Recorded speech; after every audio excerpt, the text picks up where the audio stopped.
নমস্কার, আমি আবার একটা স্বরচিত কবিতা আপনাদেরকে বলছি, পড়ে শোনাচ্ছি। আপনাদের কীরকম লাগে বলবেন। আমি এখনই রচনা করলাম, রচনা করেই আপনাদের শোনাচ্ছি। মুখ ভরা তার দাড়ি, মুখ থেকে বেরোয় আগুনের ফুলঝুরি। নিজেকে ভাবে ঈশ্বরের সন্তান, তার কৃতকর্মকে ভাবে মহান। তারই আবার 10 পুত্রের পিতা। একদিন সব পুত্র স্ত্রী হলো শেষ, তার সংসার করাটাই হলো বৃথা।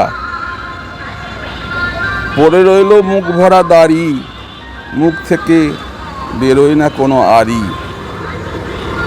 এই কবিতাটা আপনারা বুঝতে পারবেন কার উদ্দেশ্য করে লিখেছি। উদ্দেশ্য করে যা লিখেছি সেটা আপনারা বুঝে নেবেন।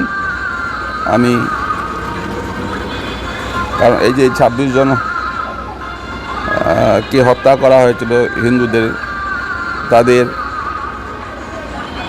কথা স্মরণ করে এই কবিতাটা লিখেছি। এবং আর কবিতাটার লেখা এই জন্যই যে যার শেষ পরিণামটা পেয়েছে, সেই জন্য এই কবিতাটা লিখেছি। আপনাদের ভালো লাগলে নিশ্চয়ই আপনারা দেখবেন, পড়বেন।